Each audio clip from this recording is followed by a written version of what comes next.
చెప్తున్నారంటే నీటికి పవిత్రము చేయగలిగిన శక్తి తనంత తానుగా పరమేశ్వరుడు ఇచ్చాడు. ఏదైనా ఒక వస్తువు పవిత్రం అవ్వాలంటే నీటి స్పర్శ చేత పవిత్రమవుతుంది. అందుకే మనం పరిశీలించినట్లయితే పువ్వులు తెచ్చుకొని అక్కడ పెట్టుకొని ఈశ్వరుడి పాదముల మీద వేసే ముందు ఆ పువ్వుల మీద కొద్దిగా సంప్రోక్షణ చేసుకుంటాం నీటితోటి. దానివల్ల అది శుద్ధి అయిపోతుంది.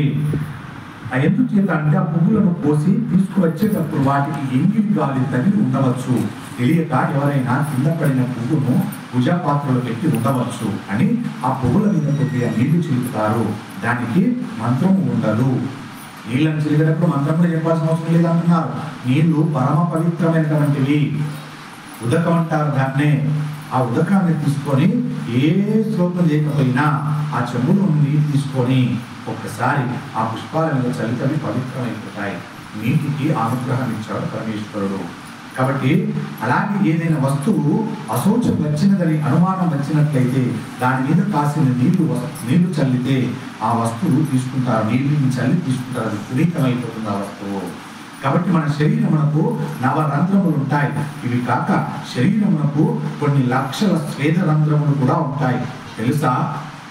నవరంధ్రాలే కాకుండా మన శరీరంలో కొన్ని లక్షల విలువ చేసేటువంటి స్వేద రంధ్రాలు కూడా ఉంటాయి. ఎలా తెలుస్తుంది అంటే మనకు చెమట రూపేణ వస్తుంటుంది, నీరు వస్తుంటుంది. అంటే మనలో మన శరీరం అంతా కూడా రంధ్రములతో కూడుకున్నదిగా ఉంది.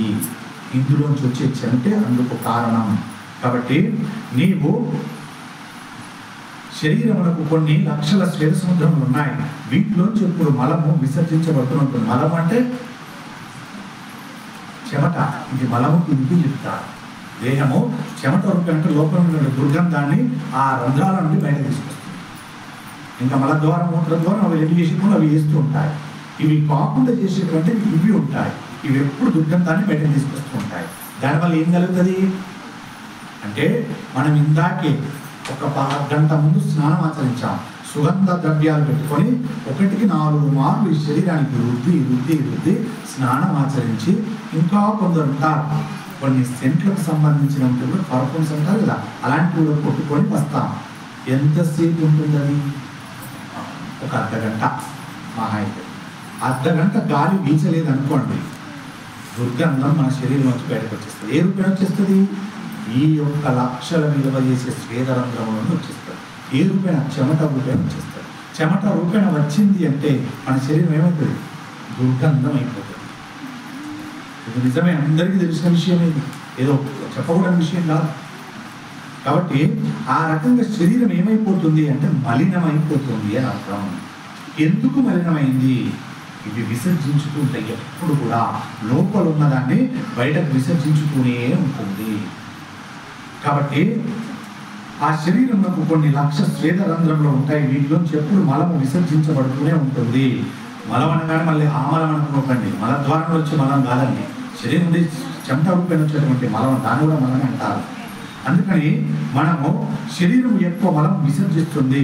నిద్రపోయి లేచినప్పుడు మలము ఏర్పడుతుంది. మీరు చూడండి, అలసిపోతారు, అలసిపోయి పడుకుంటారు. లేచి ఒక్కసారి మీ శరీరం, మన శరీరాన్ని చూసుకుని, మీ అనకూడదు, నేను కూడా పని కాబట్టి మన శరీరాన్ని ఒకసారి చూసుకున్నాం అనుకోండి, ఏమవుతుంది? దుర్గంధమైన వాసన వస్తుంది. అంటే పడుకొని లేవగానే పెద్దలు ఏం చెప్పారు? వెంటనే వెళ్ళి స్నానం ఆచరించు అని చెప్పారు. స్నానం ఆచరించకుండా ఉండకూడదు అని చెప్పారు. కాబట్టి నీవు నిద్రపోయి లేచినప్పుడు మలం ఏర్పడుతుంది నీ శరీరం పైన. కాబట్టి దేవాలయ ప్రవేశము కానీ పూజామందిర ప్రవేశము కానీ చేయకూడదు. అందుకని స్నానము చేసి వెళ్ళాలి. స్నానం అంటే శరీరం మీద నీళ్లు పోసుకోవడము. అలా నీరు పోసుకోవడం వలన ఆ నీటితో శుద్ధి ఏర్పడుతుంది. ఇప్పుడంటే సబ్బులు వచ్చాయి, ఇప్పుడంటే సుగంధ ద్రవ్యాలు వచ్చాయి. మన తాతల కాలంలో సబ్బులు ఉన్నాయా? ఏమీ లేవు. కానీ ఎప్పుడు వారు నీళ్లు పోసేవారు శరీరం మీద. పోయడం వల్ల ఆ దుర్గంధం అనేది పోయేది. 2, ఆ నీటికి ఎక్కువగా శక్తి ఉంది. ఈ నీటికి శక్తి తక్కువైపోయింది. ఎందుకో తెలుసా? మనం విసర్జించే పాపపు పనుల వల్ల, మనము చేసేటువంటి పాప పనుల వల్ల భూగర్భంలో ఉన్నటువంటి నీరంతా కలుషితమైపోతుంది. అవే నీరు మళ్ళీ బయటకు వస్తున్నాయి. అంత తేజవంతంగా లేదు. అందుకే ఈ సుగంధద్రవ్యమైన సబ్బులు వాడుతున్నాం మనం. పూర్వకాలంలో లేదు. మళ్ళీ వాళ్ళు రోజుకు 3 పూటలా స్నానం ఆచరించేవాళ్ళు. మరి మనము ఒక్క పూట చేయడం గగనం. కొందరు ఉంటారు ఉదయం లేచిన తర్వాత స్నానం చేయరు, పరమ దరిద్రం వాళ్ళది. ఎప్పుడో 11-12 గంటలు చేస్తారు.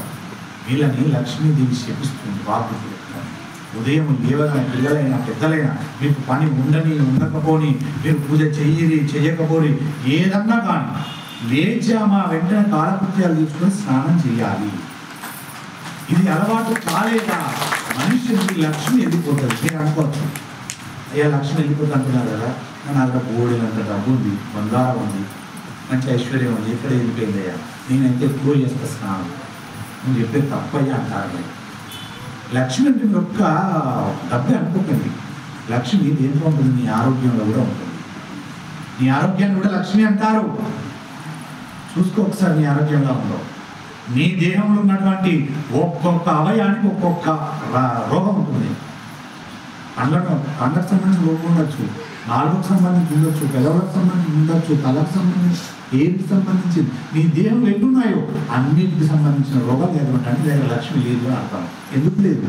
నువ్వు ఉదయం పూర్వమే స్నానం ఆచరించలేదు కాబట్టి లేదు లక్ష్మి దగ్గర.